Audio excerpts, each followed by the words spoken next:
Bonjour à tous, j'espère que tout le monde va bien. Je vais continuer l'étude du catéchisme de Spirago. On était rendu au 8e article du symbole des apôtres, c'est-à-dire on parlait du Saint-Esprit. Donc, commençons avec un signe de croix. Au nom du Père, du Fils et du Saint-Esprit. Amen. 8e article du symbole des apôtres, le Saint-Esprit. Premièrement, la grâce du Saint-Esprit nous est nécessaire pour notre salut. Premièrement, car le Saint-Esprit est la troisième personne divine, par conséquent Dieu. Il est donc éternel, présent partout, omniscient, tout-puissant, comme les autres personnes de la Trinité. Nous l'appelons Esprit Saint, parce que le Père et le Fils révèlent leur sainteté par lui, disait Schimbin, jésuite allemand très savant théologien, en 1835 jusqu'en 1888. Le Saint-Esprit est Dieu, de Dieu, comme une lumière est de la lumière, où elle a été allumée, disait Tertullien. La vapeur qui flotte au-dessus des eaux n'est pas d'une autre nature que les eaux. Ainsi, l'Esprit Saint est consubstantiel au Père et au Fils, disait saint Cyril d'Alexandrie.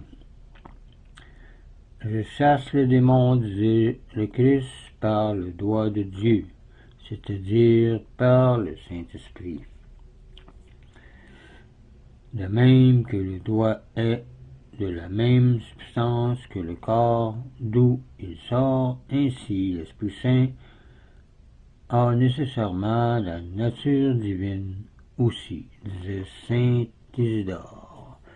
Et ce n'est pas juste une force comme les témoins de Jéhovah le prétendent. Il est appelé le doigt de Dieu, parce que c'est par lui que le Père et le Fils entrent en contact avec nous.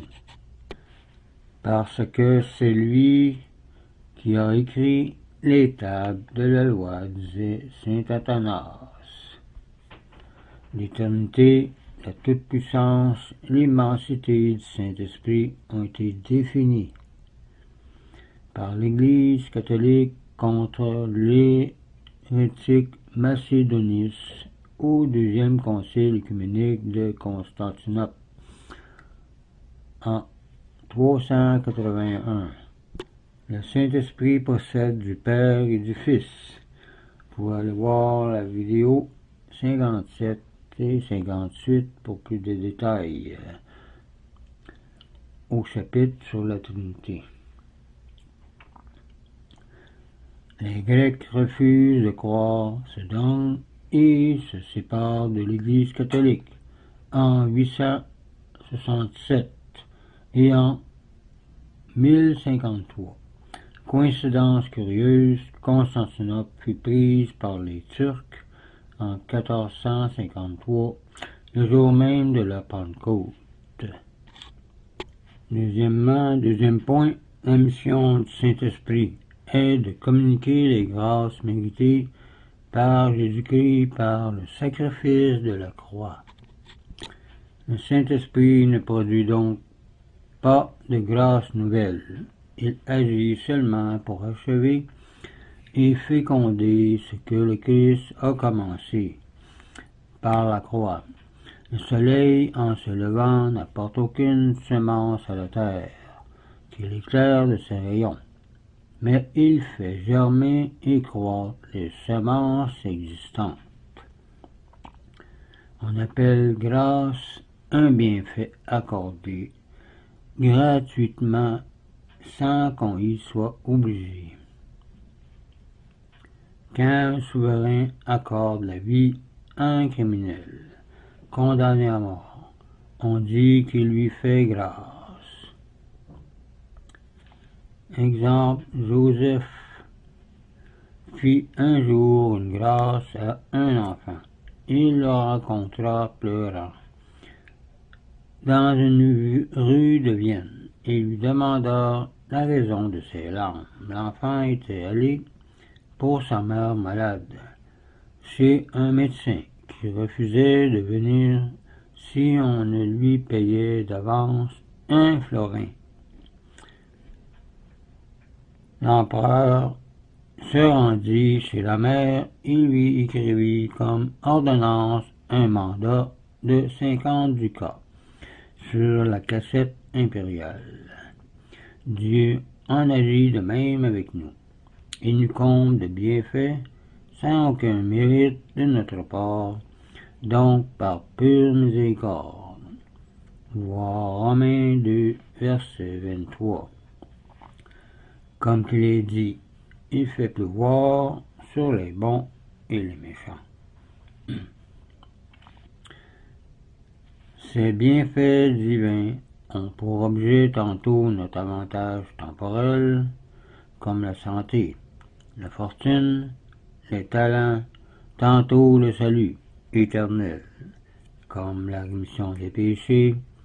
C'est des bienfaits de cette nature, de cette dernière espèce, qu'il est question ici sous le nom de grâce. Ce sont ces grâces-là que Jésus-Christ nous a méritées à la croix. Troisième point, le secours du Saint-Esprit nous est absolument indispensable pour notre salut. Comme j'ai dit tantôt, par ses seules forces naturelles, l'homme ou la femme est l'incapable d'obtenir le ciel.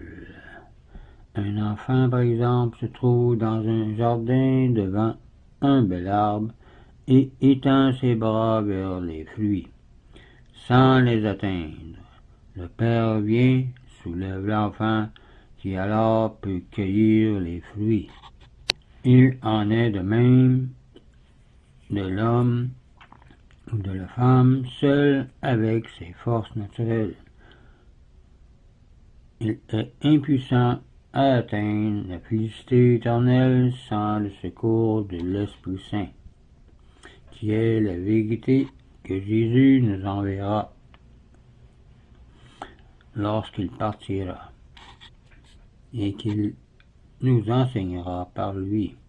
Vous pouvez aller voir dans Jean 16, versets 5 à 15, qui parle de l'Esprit Saint qui nous sera donné, notre consolateur, lorsque Jésus partira. Notre œil ne peut pas voir ni distinguer des objets trop éloignés, mais a besoin d'un télescope. Notre bras a besoin d'un levier pour les charges trop lourdes. De même, les facultés naturelles de notre âme, si bornées, notre raison et notre volonté ont besoin d'une aide surnaturelle pour arriver à la félicité éternelle. Le Saint-Esprit est pour l'âme ce que le télescope est à l'œil, le levier au bras. Aussi Jésus-Christ dit-il, si quelqu'un ne renaît pas de l'eau et de l'esprit, c'est-à-dire naître de nouveau, il ne peut pas entrer dans le royaume des cieux. Voir Saint Jean 3, versets 5 à 7.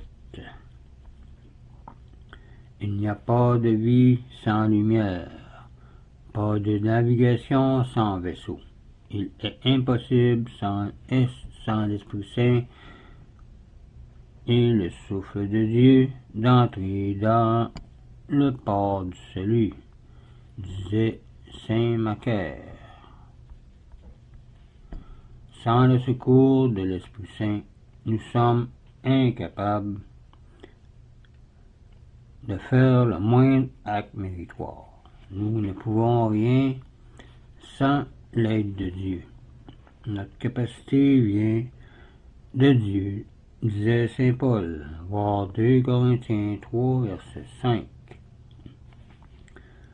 Depuis le péché originel, nous ressemblons à un malade qui, sans le secours d'autrui, est incapable de se lever de son lit, disait saint Thomas d'Aquin, ou à un petit enfant qui ne peut se soigner, ni se laver, ni s'habiller tout seul, et qui, du regard, implore sa mère, et verse des larmes jusqu'à ce qu'elle ait pitié de lui, et lui vienne en aide, disait saint Macaire.